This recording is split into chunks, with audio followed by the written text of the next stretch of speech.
or who is from Ogun State. One thing unites them only, and that one thing is stealing from our common wealth. But when it comes to providing us with the service that they swore, there will be none for us. And before you know it, they begin to sow seeds of division amongst us.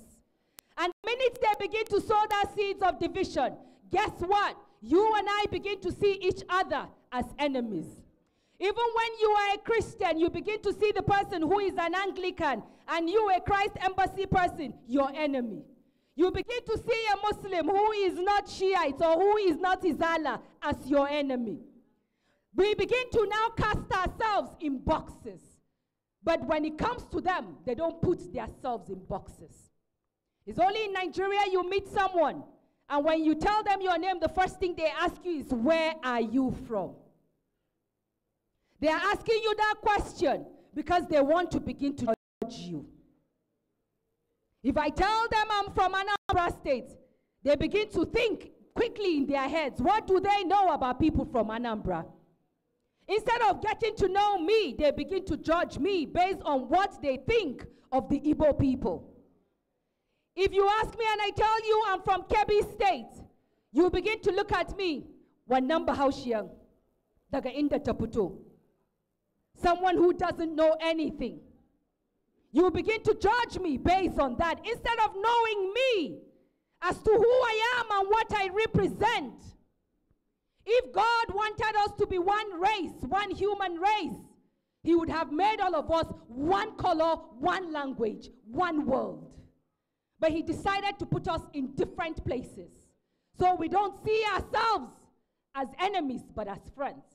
So when people ask me where I am from, I tell them I'm from Kaduna. I don't tell them I'm from Kaduna, I tell them I'm from Nigeria. But when they ask me where I grew up, I tell them I grew up in Kaduna. Then you can decide to judge whether I am actually somebody that you want to put in the box of where you put Kaduna people or not. Only in Nigeria we have what we call the quota system, where before you get into a school, you are judged also based on where you are from. A child who could be from Anambra and a child who could be from Borno State will be given 2 different cutoff points in the same classroom, where you are being taught by the same teachers. But the child who comes from Anambra is expected to be more brainy than a child who comes from Borno State.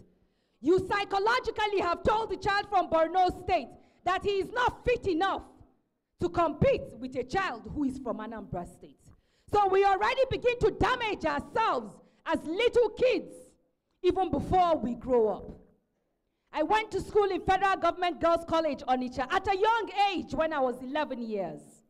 And I remember when I went there and I was speaking English, people there wondered how I could speak English. It was strange to me because I have never experienced that. And I'm like, why are they wondering whether I can speak English or not? Does it matter? But it mattered. Because it is believed that people who come from the north cannot speak English. Where did little children from the age of 11 get that sense from? They got it from home. So even what our parents are teaching us, they are already teaching us how to look at ourselves differently, not to see ourselves as equal and the same. So I was already being segregated since I was a child. It's the same thing for the children who come from the east or from the west who also live in the north. It's the same thing. When there is a crisis, you become the first target. I know. I witnessed a Nigeria that walked a little bit. And that is why I am here fighting for that same Nigeria. Because I knew that if I could experience it in '88, that means it can happen again. Because I remember I used the train from Onitsha to Kaduna. I can speak about all the routes that we would normally stop as kids when going back home.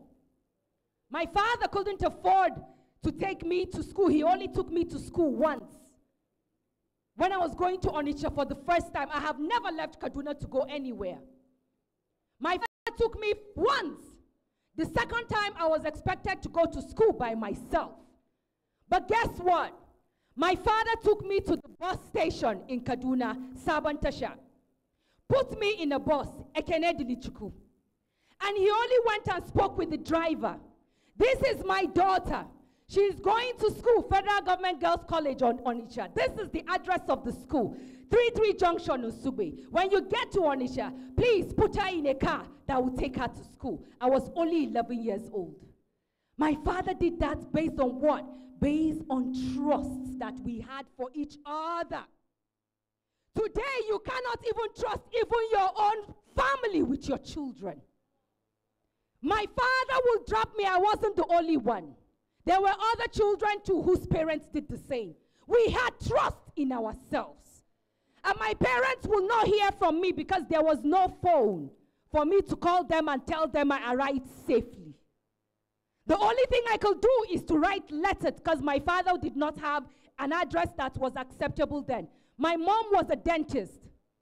And I would write to her, Cecilia Peter Bakam, Dental Center, ABU Teaching Hospital, PMB 2046. I will never forget. The letters will take maybe a month before it gets to her. That's the only time my parents will know that I have arrived safely. And the same process coming back. We will use the train. As little kids, they will take us to Enugu where there's a train station. Those of us coming from the north. Students from Port Harcourt, from Owerri, from Enugu, from Okigwe, from the south, and southeast. They will put us in different coaches. They will give us food. They will give us water. Everywhere we get to, if you're dropping along the line, there's a train station where they drop you, where there is a bus that will take you home. Nigeria walked in 1988. I witnessed it. But what did we have? What did we have? If there is anything that they have done to the masses and to the common man, is denying us basic education. If I didn't have the education, it was a public school. It is still a public school. I was trained in a public school, not a private school. But today, we cannot boast of a good standard of education that we have in our public schools. I sat down with the children of the rich in a public school. But today, the children of the poor cannot even sit with the children of the rich. That I can stand and speak to anybody today is because of that opportunity that I was given. They have taken all those opportunities away from you and I, and we must fight to get it back. Because they will rule you, their children will rule you, their children's children will rule you, and it will be a generational hereditary for you to remain poor forever and ever. That is not what we want. God forbid. And we must fight for that. That is why we are here. So today, I stand on this stage to tell you that we are here to speak to you, to know that if you lost that opportunity, don't make your children lose it. My mother will give anything for her children to go to school. They are denying us that. We must fight to get it back. So today, we come knocking on your doors to tell you about this woman who doesn't care about your religion, who doesn't care about where you come from, but she will speak on your behalf. But before she comes in, I would want to hand over the microphone to one whom I called my dearest sister. There was a day she took a picture. You see the way she's dressed? You see the way I was dressed? She put it out on social media and she asked, if you were to now say where she is from and where I'm from for the first time, where will you say she's from? And where will you say I'm from? But you see, I am from the north. She's from the south.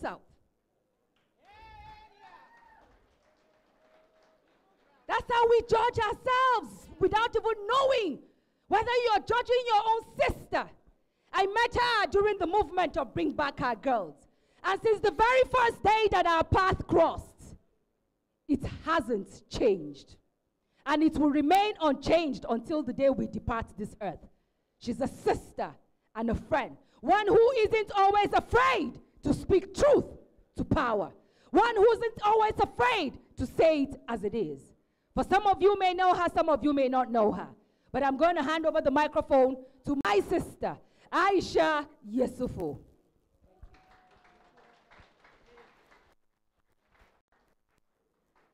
Greatest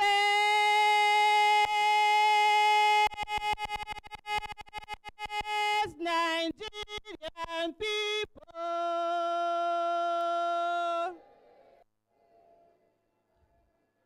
greatest of the greatest of the greatest of the greatest of the greatest of the greatest of the greatest of the greatest of the greatest of the greatest of the greatest Nigerian people.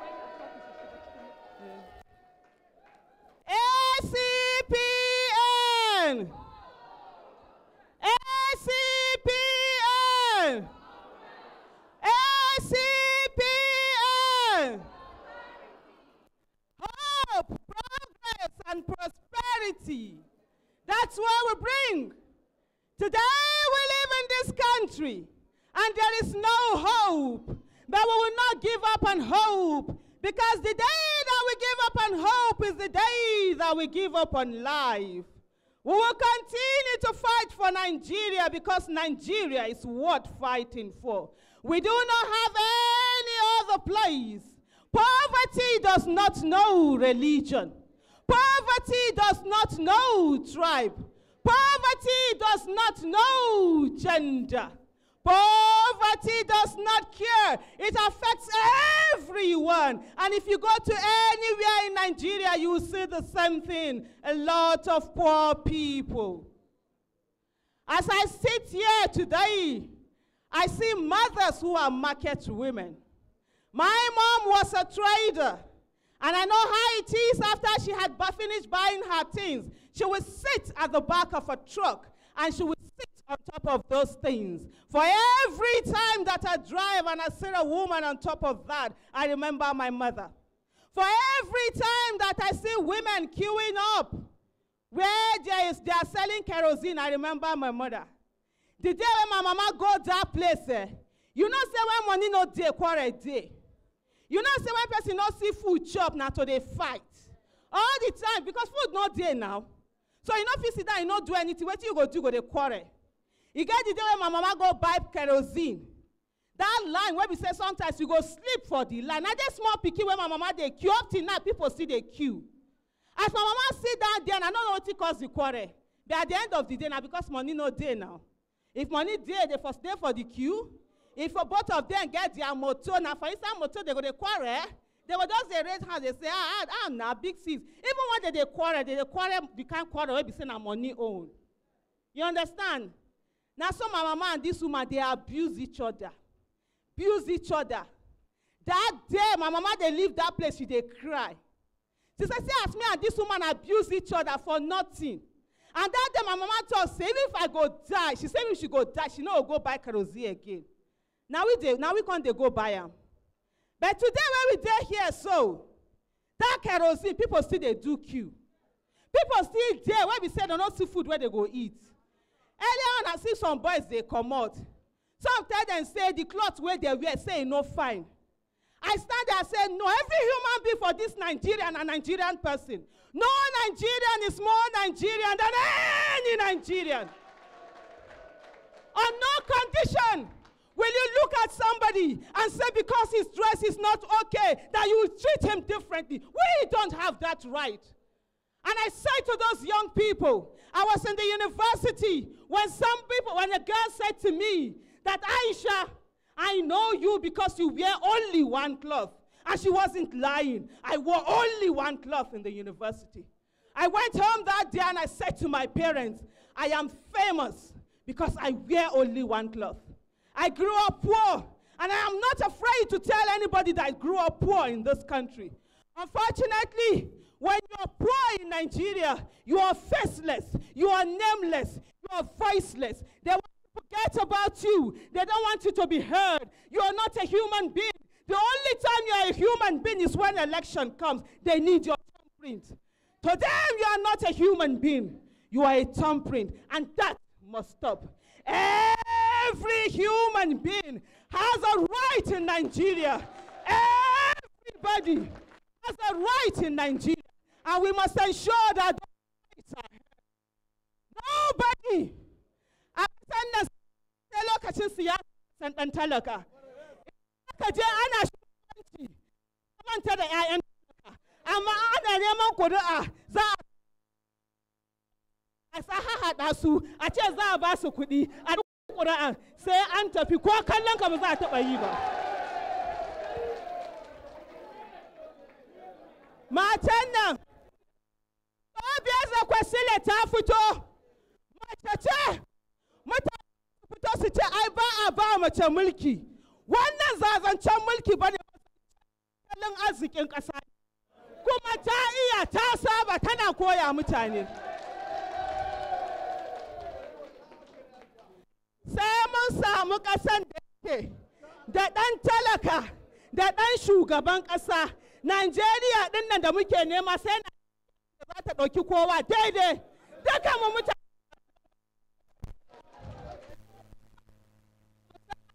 nan faɗa, 'ya'yan talaka muna kakashe junanmu su banda aure da busasa da suke yi. To dole fa kai ya waye. My check 1, 2. Cancanta. My check 1, 2. Yeah. Ba wanda ya kawo kuɗi za a nema ba, wanda ya cancanta. Idan ta shigo ya ta yi magana, kana da tambaya ka buɗe baki ka tambaye ta, madam me zaki mana? Idan kuma kana da wata matsala, ga matsalan da nake da shi. Idan kika shigo za ki biya mana bukatar mu, idan ba ki biya ba lokacin kina mulki in Allah ya da za mu zo gaban fila mu tambaye ki menene kuma dole ta saurare mu.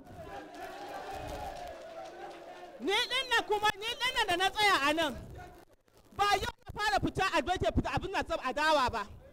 Gwamnati kowace iri na santa matar tana da adalci ko ta yi kusan shekara 5 da ita muna aiki, amma idan ta zama shugaban ƙasa zan tsaya ina tare da talaka da ni 'yar talaka ce kuma a talauci na taso kuma ba na jin kunya in ga kowa ni 'yar talaka ce. Kuma a duk inda mai kuɗi zai tsaya wani ɗan mai kuɗi zai tsan Allah ya za mu tsaya. Menene babbanci karatu? Karatun nan ne babbanci ba wani abu bane ba. Karatu ingantacciya. Kuma a cikin abin da ta ce za ta bada kenan. Don ba yadda za a yi a ce mutum ya taso a ƙasar shi. Ba ki da lafiya yanzu lafiya Allah ya kiyaye wani cutan ya zo ba asibin da za a iya kula da mutum a nan a ce za a kai ka ƙasar waje mutum nawa ne suke da kuɗin. Amma mutane za mu sa su a shugabanci su ɗauki kuɗinmu su fita waje su je su nemi lafiya su dawo kuma ba za su ce su yi mana asibiti da mu ma za mu ɗan samu in muka samu irin cutansu ba. Ɗan talaka ba shi da lafiya ya mutu sai a ce kwana ya ƙare, shi mai kuɗin kwana shi baya ƙare ba yake zuwa ƙasar waje. Kana nan za a baka 10,000, ana zaune za a baka 10,000. 10,000 ina za ta kai mutum. Ka tafi asibiti yau baka da ko kati ma kaɗai kafin ka gama 10,000 ta ƙare. Buhun shinkafa wannan kana neman shi 10,000 ya ƙare. We must insist that the right thing is done in Nigeria. I say to people, since 1999, people have been collecting money to vote. Since 1999, they come to you, they give you money, you vote for them. Has your life changed?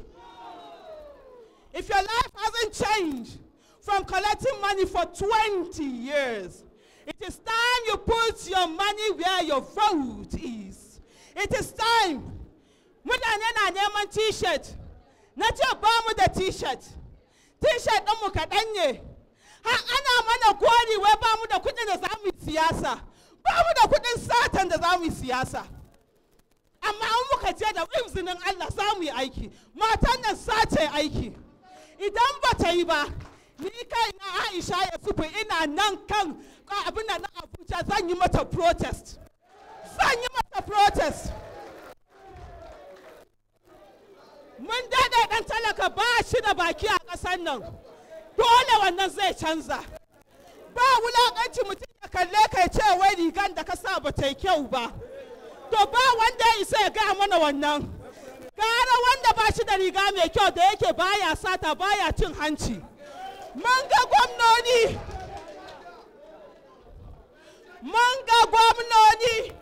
su sa mai kyau, su sha mai kyau, su sa malin-malin, amma me su mai da malin-malin inda ake zuba kuɗi.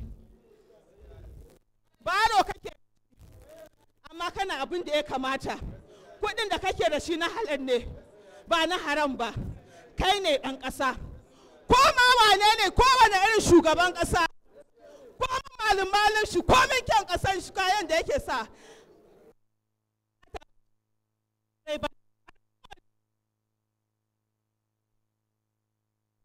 Kuma ba yadda zami idan muka zauna a ƙasan da yake wanda ya sa mai kyau da kuɗin sata shi za mu rika fifitawa, amma talakan da yake an ga rigar shi ta yage duk da yake yana tsoron Allah yana da tsoron Allah, yana da imani, yana abin da ya kamata mu ce za mu raina shi, to ƙasar nan ba za ta yi kyau ba. We must get to a point where we say it is those who are corrupt that will be ashamed of being in Nigeria. We have a country where it is the incorruptible. Those who have refused to steal are the ones we shame. And those who steal from us, those who are corrupt, are the ones that we take up to in high places. We revere. We treat them that they are extra citizens. That must stop in Nigeria. Dr. Obiazo Kwesili is one woman who have decided that she's going to do politics. Yes, she does not have money to give you.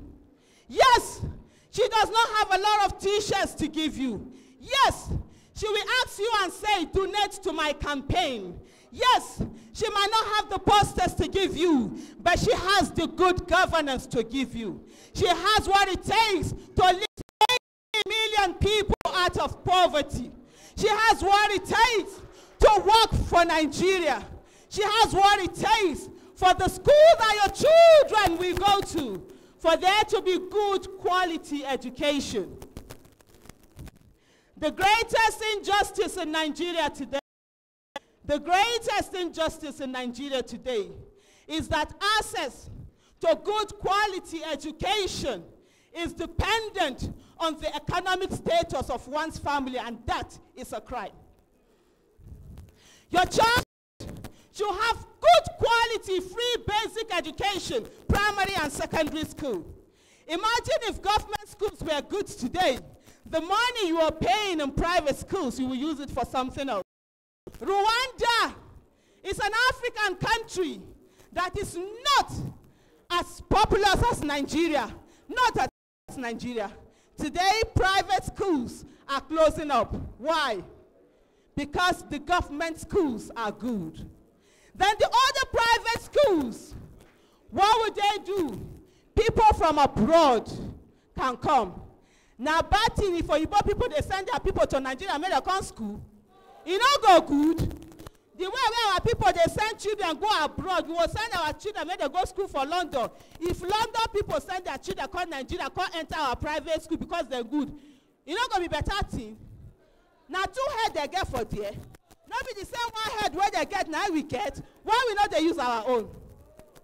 Person go church, you go they look for miracle. People go mosque, they look for miracle. Your miracle not there with your pastor. Your miracle not there with your imam. Your miracle there with good governance. If you put better people for government, where the better go come, now miracle be that now. If, for example, your pikin get job, you don't suffer, you don't sell ugu, you don't sell ice fish. My mama that time, na egusi she dey sell. I grind egusi tire, I know be small as I dey here, and anytime I see that machine, I say, oh, I know how much we dey grind that egusi. Now my mama just send us go school. How many people now when we say they go send their children go school, job no day. You go dey pray, you go dey fast, you go dey bind. Now ourselves with the cast and bind. Because now we not choose better leaders. Now we not choose people where go there, where go work. When the economy is shrinking, there are no jobs. No be enemy hold your picking destiny. Now say job no day. Growth no day.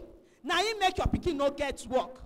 If the economy is growing, there will be more businesses, there will be more companies, there will be more jobs. Your children will have jobs. So instead of you praying and giving extra money, your pastor pray for me, Marlon pray for me, my son they go give and the NYC say touch and anointing. Go vote better government. Dr. Acpn Akwesili don't come. You don't need to beg down. Now so they go do the thing. The countries where they see better thing are leaders, now that they vote. So you don't stay and not do the right thing. And you are asking for that miracle. Miracles don't happen like that. Even if you are going to have problems, please, let our leaders give us complicated problems. So people, their own problem be say, why did they do Christmas for December? You will see person go, I tell you, person go carry placard. You go there waka, say, why is it December? That one a complicated problem now. Now I want you. My own problem now they ask for road. And they ask for electricity. Something where we say people don't pass how many hundreds of years ago. We can't be at that level anymore. This is the 21st century where they're talking about big data, where they're talking about artificial intelligence, where machines are taking over the roles of human beings. When people are going far, China is conquering the space. We are still sitting down here. We are still voting incompetent leaders and we want things to change. How are they going to change? They won't change if we don't change it. They won't change if we don't do the right thing. Our ancestors sat down and did nothing. Their mates were crossing 7 rivers and 7 seas to come and meet them and carry them as slaves. Today, our own people are still going abroad to enslave themselves. Now they are conquering the space. We are sitting here fighting each other. Our descendants curse us. Because if they ever leave the earth, some people have already conquered Mars. We must ensure that we do the right thing. Acpn is saying to you that he's coming with a government that will hear the people. This is her first flag off, and she decided to come and meet the people. She could have stayed. She could have stayed somewhere else. She could have stayed inside this Abuja city. She could have gone to all of those places that other people went. She said, no, I must come to the masses. I must hear people. I must know what their problems are, because we need to solve this problem. Har ka kasa nan ba na mutum ɗaya ba ne ba. Akwai wanda aka zaɓi mutum aje a yi bacci. A'a. Idan aka zaɓi mutum, za a tsaya ka zaɓi mutum ka je gida ka kwanta ba. Bayan shekara 4 a zo a kuma maka magana ka je ka kuma zaɓen mutum ba shi ba ne ba. A tantanta, a duba, me mutum ya yi, me mutum yake yi. Da aka zaɓe ka me kai, a duba idan ba kai daidai ba a kai amma a zauna ko hudun da zaran an gama zaɓe shi kenan kamar kai ba sai ka ɗif kamar kai ba mutum ba. Sai wata shekara 4 ta dawo sai kawai ana ne maka yatsanka to mun fi yatsa mutum ba yatsa ba mutum ya fi yatsa dole a san wani kuma dole a ɗauki mutum yadda mutum yake. For every human being must be treated as an equal. And that's the promise of the Acpn government under Dr. Acpn Akwesili. She said every human being must be dignified as a Nigerian. And I will say it again, no Nigerian is more Nigerian than any Nigerian. Until we get to that place, we will have a problem. The late Mala Aminu Kano said, the late Mala Aminu Kano said, the late Mala Aminu Kano said, and I will repeat this, that the late Mala Aminu Kano is reported to have said that Nigeria will know no peace until the son, or let me put it, until the child of nobody can become somebody without knowing anybody. We must be a country where every human being matters, When you're looking for a job and they say to you that you must know somebody, that they must sign a paper for you, there will be injustice. And anywhere there is injustice, there will never be peace. For there to be peace, we must get to a place where every Nigerian feels dignified, where every Nigerian feels happy, where every Nigerian knows that based on what they bring, that's what they will get. We must not allow a few to be the ones to win. Acpn! Acpn! Acpn! Mama Naija go fight for Naija. She doesn't need to know you to fight for you. She doesn't need to be a tribe to fight for you. She doesn't need to be a religion to fight for you. As long as you're a human being, as long as there's injustice, she will fight for you. Nigeria is our country, and we must fight for Nigeria. Welcome, welcome. Mama Naija will fight for Naija. Welcome, Acpn! Acpn! Acpn! Mama Naija, go fight for Naija. Mama Naija, go fight for Naija. Mama Naija, go fight for Naija. Mama Naija, go fight for Naija. Mama Naija, Mama Naija, yeah. Mama Naija, go fight for Naija. That is an Mukoma.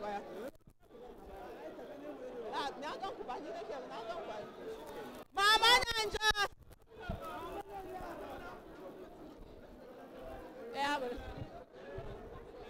Mama Naija, go fight for Naija. Dr. Acpn.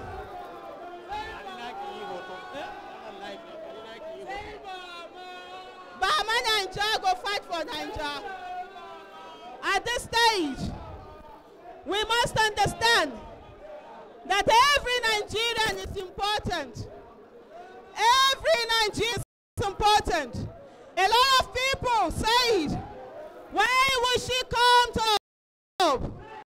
Why would she come to the suburb? But she insisted she needed to be here. You cannot rule over people when you don't have connection for people. Dr. Acpn might not know